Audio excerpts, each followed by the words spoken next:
Hey, it's Mike from the Life in Attleboro podcast. Our first ever sponsor, Confidence Fitness, has an unbelievable offer for you.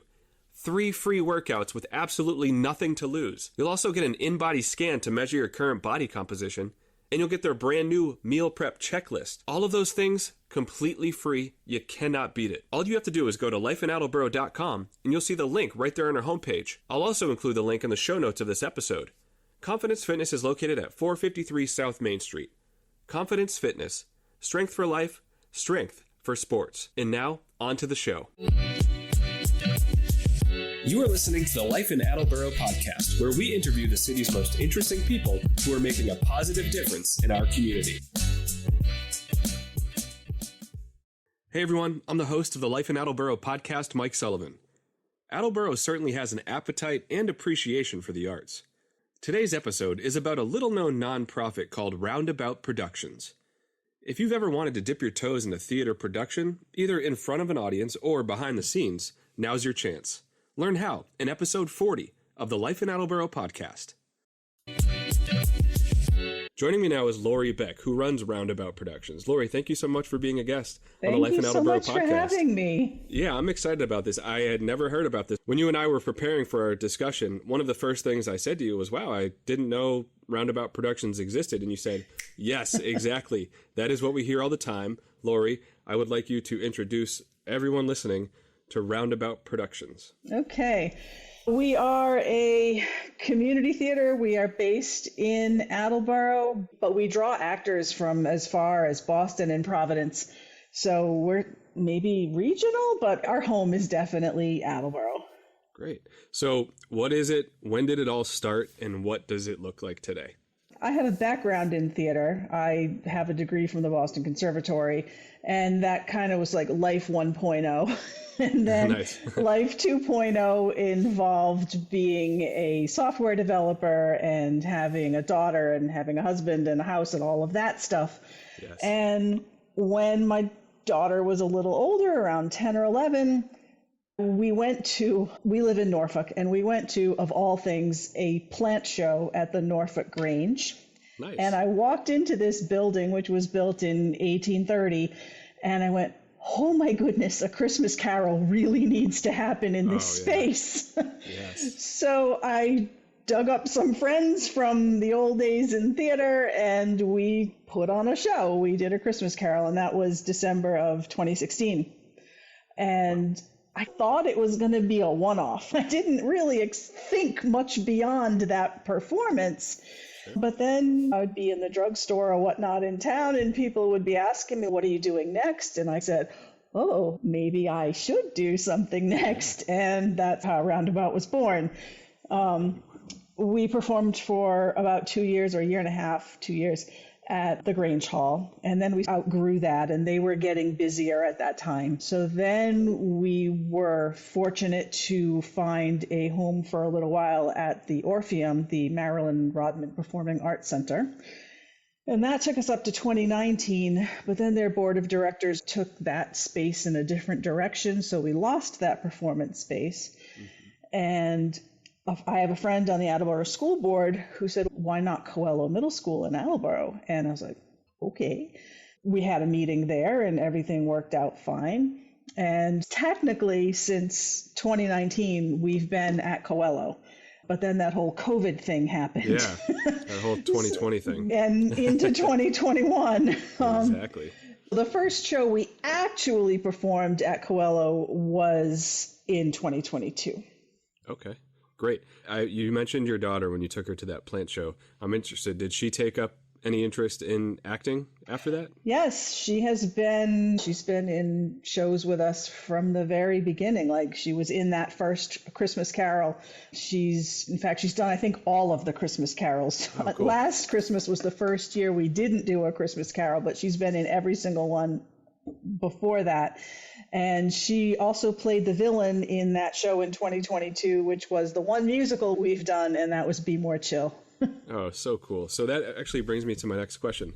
When it comes to auditions and performances, can anyone audition for roles, and how do people find out about casting calls and auditions? Absolutely. Anybody can come. We want The more the merrier. It's, please come. You can follow us on our website, of course, roundaboutproductions.org. You can find us on Facebook. You can find us on Instagram, and we post everything there. Okay, great. I will make sure to include that link, Lori, in the show notes of this episode. So what about behind the scenes? Say there's like a high school student or just anyone who has an interest in stage work, props, costumes, things like that. Do you need help behind the scenes? And how much of a commitment would it be for someone who's looking to help and get some maybe experience for their resume? The first part of your question is yes. We always need help behind the scenes every day, Noted. all the time. Got it. The commitment really depends on what someone wants to do. If someone wants to be a stage manager, that's a fairly sizable commitment, and they'd be there for all 10 or 12 weeks of the rehearsal process. But if they're just looking for technical, they want to learn how to hang and focus lights or run the light board or help with sound cues or just be stage hand and set up for one scene to the next, that's a fairly minimal commitment. They generally don't need to be there for the whole rehearsal process. And that last week, tech week before we open, they would need to be there every day and, of course, at the performances themselves. Okay, and what would that process look like if someone is interested? How do they catch your attention? They can always email us at info@roundaboutproductions.org, or they can go to our website and fill out the contact form there. That gets to the same place, or message us on Facebook. Beautiful. Easy enough, and I'll include those as well for everyone. So, Lori, this sounds like could be a lot of work. Are you doing this all by yourself? What's your team look like? Thankfully, no. I'm not doing everything by myself. I have a board of directors. There are 7 of us, and people have different specialties. Like we have one person who does most of our grant writing. We have someone who's very much in charge of all things technical. So if someone were to come and say, I want to learn how to hang and focus lights, they would be with Trevor. I handle generally running the lights. I do most of the setting of those cues. I also direct a majority of the shows. Costumes are largely my domain, but that's really only because all the costumes and the props live in my house. Gotcha. Okay. When it comes to actual performances produced by Roundabout Productions, where and when are they? You mentioned Coelho, but when are they? And can the community come check them out? How much would a ticket cost? Things like that. So we do 3 to 4 shows a year quarterly. So our first one is opening in like a week and a half, and that's An Enemy of the People. And that will run 2 weekends, so the 21st through the 30th. The next one, and we'll go into auditions as soon as Enemy closes, we'll be in auditions for Shakespeare's As You Like It, which will rehearse until the last 2 weekends in June. And then after that, the last 2 weekends in September will be Ken Ludwig's Murder on the Orient Express. And then the first couple of weekends in December will be A Christmas Carol. We try to end our season before people get called away by the holidays, so our Christmas show usually ends around the 15th.